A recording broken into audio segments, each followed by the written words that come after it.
General Hospital spoilers will reveal exciting events will unfold over the next 2 weeks, from March 2nd to March 13th, 2026. First, during the week of March 26, the quiet rhythm of Port Charles begins to shift as Harrison Chase and Brooklyn Quartermain are confronted with a discovery unsettling enough to pierce through the fragile stability they have been trying to protect. The revelation forces them to confront the possibility that their lives may once again be pulled into turmoil, stirring anxieties about threats that could ripple through both the Quartermain family and Chase's future. Their unease casts a shadow over the days ahead, creating the sense that something larger and more dangerous is slowly unfolding in the background.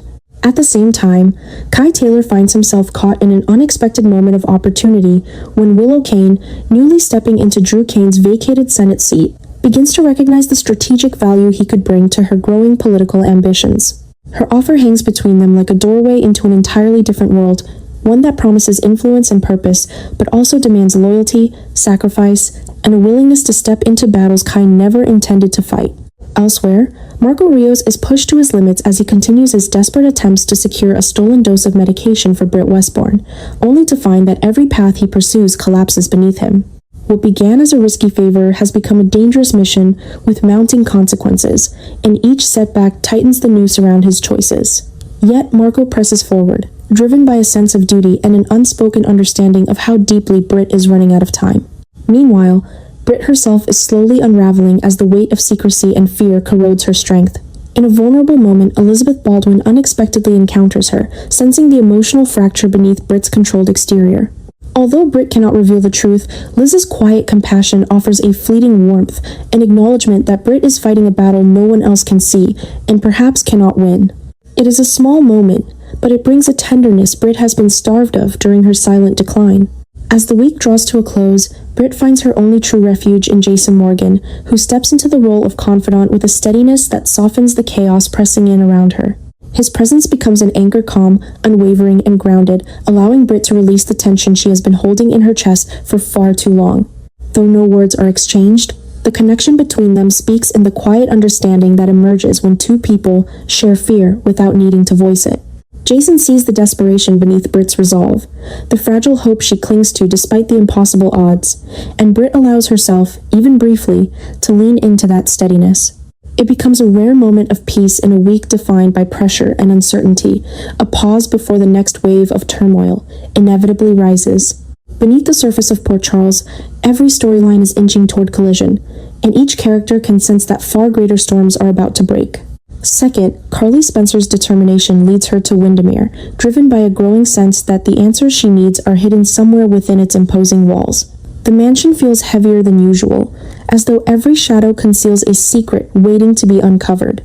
Carly moves through its corridors with a careful blend of caution and resolve, relying on instinct as much as memory. It does not take long before she discovers what she came for: the discreet passage leading toward the wine cellar, a place she had long suspected was being used for purposes far beyond storage. Even without descending the stairs, she feels the menace rising from below, a cold trace of danger that confirms her suspicions. This discovery marks the first real step in unraveling the mystery she has been chasing, but it also tightens the tension around her as she realizes she is now deeper into the truth than she intended to be. Just as Carly prepares to leave the area, something unexpected stops her in her tracks. A sound muffled, but close enough to warn her she is no longer alone. She retreats into the shadows, her instincts sharpening as she recognizes the cadence of a covert conversation happening nearby. The voices drift through the dim hallways of Windermere, deliberate and hushed, suggesting the speakers believe themselves safely hidden. Carly's pulse quickens as she listens, piecing together fragments that hint at betrayal, manipulation, and the existence of a plan more dangerous than she had imagined. She cannot yet tell who the conversation belongs to, but the possibility that it involves Jen Sidwell and Ross Cullum sends a chill through her. The secrecy in their tone, the tension beneath each exchanged word, all signal that Windermere is once again a nest of schemes capable of reshaping lives. Carly realizes that whatever is unfolding is far larger than personal conflict. It is a threat with the potential to reach deep into Port Charles. Meanwhile, Jocelyn Jacks finds herself increasingly unable to dismiss the uneasy feeling that something is terribly wrong, a sensation that only intensifies with every unanswered question. Her intuition pushes her toward Jason Morgan, the one person she believes can help her make sense of the growing danger. When they reunite, the urgency between them is unmistakable as they exchange information and begin forming a plan that balances caution with determination. Jocelyn's concerns are no longer abstract fears. They are grounded in the disturbing patterns she has begun to recognize, patterns that now intersect directly with Carly's discovery at Windermere. Jason understands the gravity of her suspicions and the potential threat they face, prompting them both to prepare for what may be a far more complex and perilous investigation. Together, they move forward with a shared awareness that the truth lies just beneath the surface, and exposing it may come with consequences neither of them can fully anticipate. Third, after Jack Brennan's patience finally fractures, the shift in his demeanor becomes impossible for Nina Reeves to ignore.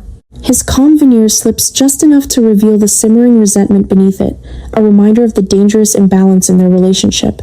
Jack has been keeping score, quietly cataloging every moment where Nina benefited from his influence or protection. Now, with that favor hanging over her like a blade, he demands repayment. The weight of his expectations presses heavily against Nina's already strained conscience, forcing her to confront the uncomfortable truth that her reliance on him has created a debt she can no longer avoid. Brennan's presence radiates a controlled threat, the kind that warns Nina there will be no negotiation, no room for hesitation. Her life has become a series of delicate maneuvers, and this latest demand threatens to unravel everything she has worked to rebuild. As Jack tightens his grip, Nina finds herself cornered by a task she never wanted to undertake. The pressure to stop delaying and coerce Charlotte Cassadine into revealing the whereabouts of her father places Nina in a moral conflict with no acceptable outcome. Charlotte's connection to Valentine Cassadine is deeper than simple loyalty.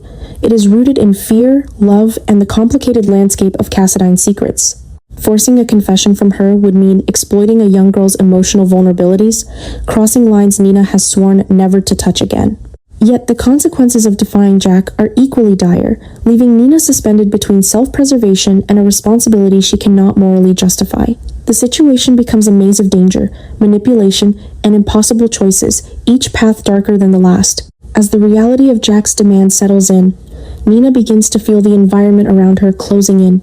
She understands that Charlotte's silence is not merely stubbornness, but a shield protecting her father from powerful enemies, some far more ruthless than Brennan himself.